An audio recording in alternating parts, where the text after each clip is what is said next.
सुंदरवन जंगल में बंटी कबूतर एक दिन अपनी पत्नी टुनटुनी चिड़िया से झगड़ रहा था। वो कोई भी काम नहीं करता था, दिन भर घर में पड़ा रहता था। एक दिन वो टुनटुनी चिड़िया से शराब पीने के लिए पैसे मांगने लगा। जब टुनटुनी चिड़िया उसे पैसे देने से मना करती है, तब बंटी कबूतर उससे कहता है, तू मुझे पैसे देने से मना कर रही है, अब तू नहीं बचेगी। अब बंटी कबूतर टुनटुनी चिड़िया को खूब मारता है। तभी टुनटुनी चिड़िया कहती है, तू क्या सोच रहा है? अगर तू मुझे मारेगा तो मैं तुझे पैसे दे दूंगी। जा, मैं नहीं दे रही तुझ जैसे निकम्मे को पैसे, और मैं तेरी शिकायत पुलिस में जाकर करूंगी। बंटी कबूतर टुनटुनी चिड़िया की बातों को सुनकर डर जाता है और घर छोड़कर भाग जाता है। टुनटुनी चिड़िया अपनी किस्मत पर रो रही थी।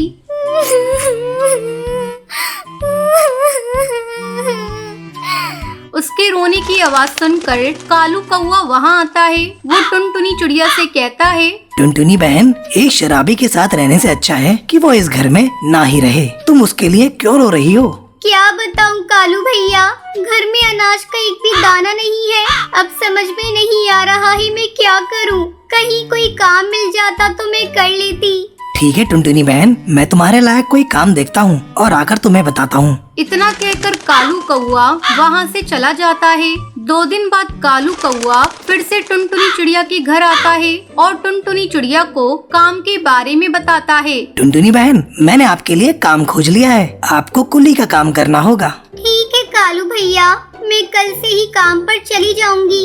अगले दिन टुनटुनी चिड़िया काम पर जाती है। वो एक पक्षी के पास जाकर उससे कहती है, साहब लाइए, मैं आपका सामान उठा लेती हूँ। तब वो पक्षी कहता है, जरा अच्छे से उठाना, इसमें बहुत कीमती सामान है, इसे गिराकर कहीं तोड़ मत देना। आप चिंता मत कीजिए साहब, मैं आपको शिकायत का कोई मौका नहीं दूंगी। टुनटुनी चिड़िया सेठ का सामान सुरक्षित पहुंचा देती है। मुझे जल्दी से पैसे दे दो साहब, धंधे का टाइम है। इस तरह टुनटुनी चिड़िया सुबह से शाम तक पक्षियों का सामान एक जगह से दूसरी जगह पहुंचाती है। कई दिन गुजर जाते हैं। एक दिन टुनटुनी चिड़िया एक अंडा देती है। अंडे को देखकर टुनटुनी चिड़िया बहुत खुश हो रही थी। मैं अपनी बच्ची को अच्छे संस्कार दूंगी। लेकिन टुनटुनी चिड़िया को इस बात की चिंता खाए जा रही थी कि जब वो काम पर चली जाएगी तो उसके अंडे की देखभाल कौन करेगा। तभी उसे अपनी पड़ोसन सुंदरी कौवी की याद आती है। वो जल्दी जल्दी सुंदरी कौवी के पास जाती है। क्या बात है टुनटुनी चिड़िया, तू आज बहुत उदास दिखाई दे रही है। घर में सब ठीक ठाक है ना? जरा अपने ऊपर भी ध्यान दे, देख तो सूख कर कांटा हो गई है। चल अब बता, किस काम से आई है? सुंदरी बहन, मैंने एक अंडा दिया है। अब समझ में नहीं आ रहा है कि मैं इस अंडे की देखभाल कैसे करूं और काम पर भी कैसे जाऊं। इसलिए मैं आपके पास मदद मांगने आई हूं। क्या तुम मेरे काम पर चले जाने के बाद मेरे अंडे की देखभाल कर दोगी? बहुत आस लेकर तुम्हारे पास आई हूं, मना मत करना बहन। टुनटुनी बहन, तुम चिंता मत करो, मैं तुम्हारे अंडे की देखभाल कर दूंगी। तुम निश्चित होकर अपने काम पर जाओ। आखिर हम पड़ोसी एक दूसरे के काम अब नहीं आएंगे तो कब आएंगे?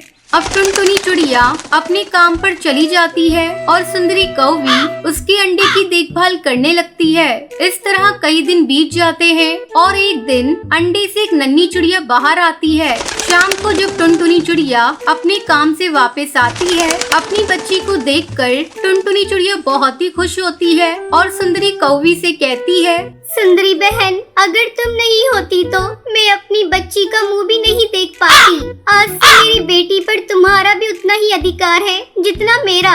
टुनटुनी चिड़िया की ये बातें सुनकर सुंदरी कौवी की आंखों में आंसू आ जाते हैं।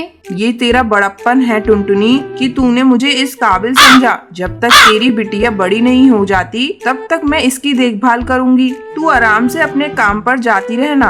अब टुनटुनी चिड़िया को इस बात का डर नहीं था कि कोई शिकारी पक्षी उसके गैर हाजिरी में उसकी बेटी को नुकसान पहुंचाएगा। टुनटुनी चिड़िया अपनी बेटी को सुंदरी कौवी के पास छोड़कर खुशी खुशी अपने काम पर जाने लगी। सुंदरवन जंगल में कालू कौवा अपनी बीवी टुनटुनी और अपनी माँ टूनी के साथ रहता था। टुनटुनी और कालू कौवा टूनी के साथ बिल्कुल अच्छा बर्ताव नहीं करते थे। एक दिन कालू कौवा काम के लिए निकल जाता है। टूनी को बहुत भूख लगती है। वो टुनटुनी को आवाज लगाकर बोलती है, टुनटुनी बेटा, कुछ खाने को बना दो, बहुत भूख लग रही है। दोपहर भी हो गई है, मुझे दवाई लेनी है। खाने को भी मैं ही बना कर दूंगी। आपके हाथ पर क्या काम नहीं करते? दिन भर परेशान कर देती हो, कुछ तो काम कर लिया करो। बेटा मुझसे काम नहीं होता, वरना मैं तुम्हें परेशान नहीं करती, मैं खुद ही सब कर लेती।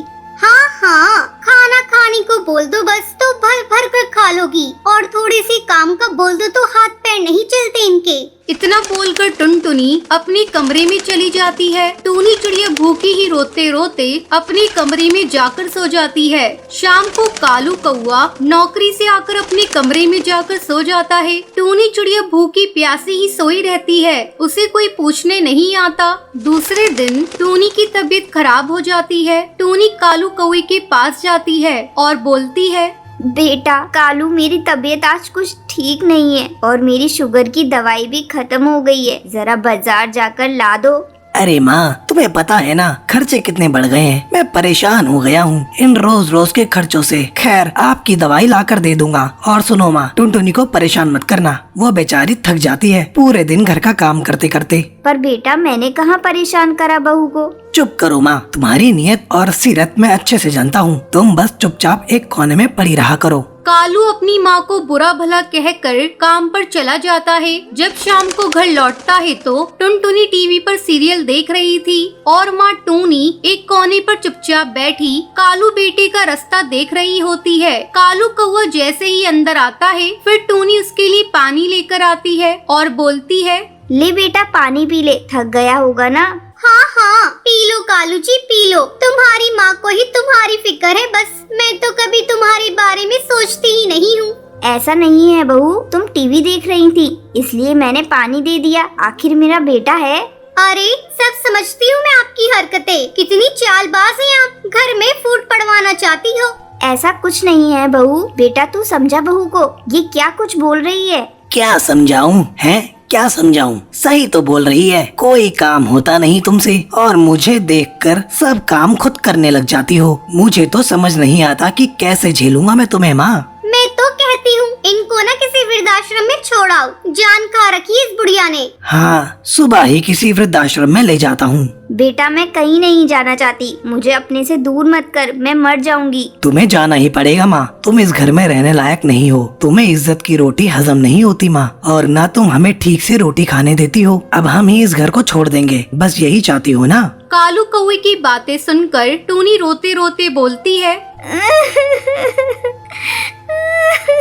नहीं बेटा तू ऐसा मत बोल, मैं ही चली जाऊंगी। सुबह होते ही कालू कौवा अपनी बूढ़ी माँ को वृद्धाश्रम छोड़ आता है। थोड़ा समय बीत जाता है। एक दिन कालू कौवा और टुनटुनी लंच के लिए अपने दोस्त मिट्ठू तोता को अपने घर बुलाते हैं। मिट्ठू कालू से बोलता है, अरे यार, कितने सालों बाद मिले हैं अपन आज। हाँ यार, बहुत टाइम हो गया। आज तो भाभी जी के हाथ का खाना खाने को मिलेगा, पर भाभी एक बात बोलूंगा, आंटी जैसी दाल की खिचड़ी कोई नहीं बना सकता, वो तो पूरे जंगल की बेस्ट कुक है। क्यों, है ना कालू कौवे? हाँ यार। वैसे यार आंटी है कहाँ, दिखाई नहीं दे रही है। यार मैं और टुनटुनी उनसे परेशान हो गए थे, उन्होंने परेशान कर दिया था। खाना, दवाई और कितनी महंगी दवाइयाँ आती थी उनकी, तुझे तो पता ही है, तुझसे ही तो मंगवाता था मैं दवाइयाँ। हाँ सही बोल रहा है, पर जिसे तू नॉर्मल शुगर की दवाइयाँ समझकर मंगवाता था ना, वो तेरी माँ का तुझे दिया गया ऐसा कर्ज है जो तू कभी नहीं चुका सकता कालू। तू कभी आंटी के मन को समझ ही नहीं पाया, उनके मन में सिर्फ तेरे लिए प्यार था। और ये तेरी जिंदगी जो है ना, ये उसी दिन खत्म हो जाती जब तू 9 साल पहले हॉस्पिटल में एडमिट हुआ था। जिस माँ ने तुझे ये बोला था ना हॉस्पिटल में, बेटा परेशान मत हो, नॉर्मल पथरी का ऑपरेशन है, उस माँ ने अपनी जान की परवाह न करते हुए तुझे एक किडनी दी थी। वो चाहती तो उस वक्त अपनी फिक्र करके तुझ जैसी औलाद को मरने देती, पर उन्होंने तुझे बचाया और थू है तुझ पर कालू। मिट्ठू की बातें सुनकर कालू की आंखों से आंसू बहने लगते हैं। दूसरे दिन ही कालू कौवा सुबह सुबह अपनी माँ को लेने आश्रम पहुँच जाता है। आश्रम में टूनी की तबीयत बहुत खराब होती है और वो बस कालू को ही याद करती रहती है। डॉक्टर कालू को देखते ही बोलती है, कैसे बेटी हैं आप जो अपनी माँ को इतनी तकलीफ में भी यहाँ छोड़ गए। वो आपको इतना याद कर रही है और आप अपने ही जीवन में मस्त हैं। आप जैसे लोगों को अपनी माँ का जरा भी ख्याल नहीं होता। डॉक्टर आप उन्हें ऐसे मत डांटिए, उनकी कोई गलती नहीं है, वो तो मैं ही बार बार बीमार पड़ती रहती हूँ। देखा कितनी अच्छी माँ है, तुम्हारी गलतियों को भी अपनी गलती बता रही है। तुम धन्य हो जो तुम्हारे पास माँ है। इस दुनिया में ऐसे भी पक्षी हैं जिनके पास माँ का साया तक नहीं होता।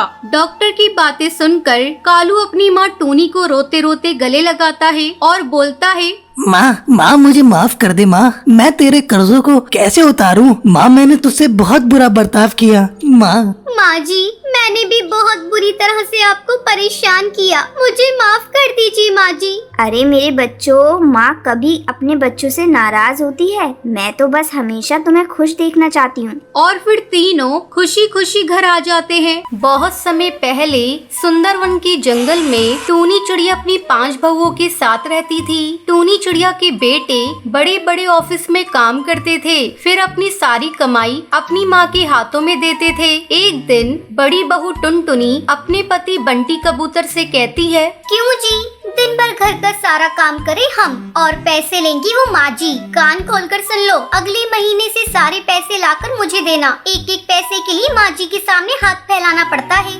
अच्छा ठीक है भाग्यवान, अगली बार से पैसे मैं तुम्हें ही ला कर दूंगा। अगर माँ कुछ कहेंगी तो मैं उन्हें समझा दूंगा। अगले महीने से टुनटुनी अपने पति की सारी कमाई खुद रखने लगती है। उसकी देखा देखी छोटी बहू पिंकी चिड़िया भी अपने पति से पैसे की डिमांड करती है। पिंकी चिड़िया की बातें टूनी चिड़िया सुन लेती है। वो पिंकी चिड़िया पर चिल्लाते हुए कहती है, अरे बहू, तू पैसे लेकर क्या करेगी? आज तक तो तूने कभी पैसे नहीं मांगे, आज तुझे क्या हो गया? चुप हो जा बुढ़िया, मैं अपने पति से बात कर रही हूँ। अपने पति की कमाई पर मेरा हक है। पिंकी बहू, मैं तुम्हें कुछ कह नहीं रही, इसका मतलब ये नहीं कि तू मुझे डांटेगी। चल अब बहुत हुक्म चला लिया, अब जा और जाकर घर का काम कर। अपनी सास की बातें सुनकर पिंकी चिड़िया रोने लगती है। माँ जी, आप केवल मुझे ही डांट रही हैं। बड़ी भाभी टुनटुनी को कुछ नहीं कहती, वो भी तो अपने पति की सारी कमाई रखती हैं। पिंकी बहू, अगर टुनटुनी करती है तो इसका मतलब ये नहीं कि तू भी वही गलती करे। फिर टूनी चिड़िया पिंकी चिड़िया के हाथों में झाड़ू पकड़ा देती है। अब रोना धोना छोड़, जाकर कमरे की सफाई कर। पिंकी चिड़िया चुपचाप कमरे की सफाई करने लगती है। इसी तरह कई दिन गुजर जाते हैं। एक दिन टूनी की बहू भूरी उसके पास आती है। माँ जी, आजकल गर्मी बहुत ज्यादा बढ़ गई है, मेरे कमरे में एसी लगवा दीजिए। तू पागल हो गई है क्या? तुझे पता है डेली का बिल कितना आ रहा है? ये हाथ वाला पंखा, इसी से अपना काम चला और ये एसी वेसी के सपने देखना छोड़ दे। भूरी मुंह फुलाकर वहाँ से चली जाती है। एक दिन टुनटुनी चिड़िया की सहेली चंपा कौवी उसके घर आती है। अरे टुनटुनी, जरा एसी चला, बहुत गर्मी हो रही है। क्या बताऊँ चंपा बहन, मेरी सास तो एसी लेने ही नहीं देती, दिन भर बस चिक चिक चिक चिक करती रहती है। कैसे अपनी सास से पीछा छुड़ाऊं, कुछ समझ में नहीं आ रहा है। टुनटुनी, तू मेरी एक बात मान, तू किसी तरह अपनी सास को इस घर से बाहर निकाल दे। तभी टूनी चिड़िया किसी काम से टुनटुनी के घोंसले में आती है और टुनटुनी की सहेली की बातें सुन लेती है। टुनटुनी बहू, तुम्हारी ये सहेली कैसी सलाह दे रही है? इसे जल्दी इस घर से जाने के लिए कहो और आगे से तुम इससे मेल जोल नहीं रखोगी। माँ जी, मेरी सहेली यहाँ से नहीं जाएगी। आपने मेरी सहेली की बेइज्जती की है। इस घर पर मेरा भी उतना ही अधिकार है जितना आपका। उन दोनों के बीच बहस होते देखकर टुनटुनी की सहेली चंपा वहाँ से चली जाती है। टुनटुनी की सहेली के जाने के बाद टूनी चिड़िया टुनटुनी को पीटने लगती है। कम वक्त, मैं देख रही हूँ आजकल तेरी जुबान बहुत चल रही है। चल निकल घर से, तूने मेरे ऊपर बहुत हुक्म चला लिया। टूनी चिड़िया टुनटुनी को घर से बाहर निकालने लगती है। तभी मीठी तोती आकर अपनी सास से रोते हुए कहती है, माँ जी, टुनटुनी भाभी को घर से बाहर मत निकालिए, वो कहाँ जाएंगी।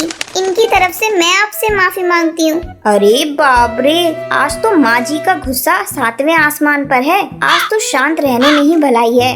बड़ी आई माफी मांगने वाली, तुझे इस टुनटुनी पर दया आ रही है तो तू भी इसके साथ चली जा। इतना कहकर टूनी चिड़िया मीठी तोती को भी पीटने लगती है। वो मीठी तोती को भी घर से बाहर निकाल देती है। भूरी चिड़िया सास का ये रूप देखकर अपने पति कालू को फोन लगाती है। हेलो, अरे सुनिए, आप जल्दी से घर आ जाइए। माँ जी आज बहुत गुस्से में है, वो भाभी को घर से बाहर भगा रही है। भूरी की बातें सुनकर उसका पति कालू जल्दी जल्दी घर आने लगता है। तभी उसे रास्ते में टुनटुनी भाभी और मीठी जाते हुए दिखती हैं। वो उन्हें लेकर वापस घर आता है।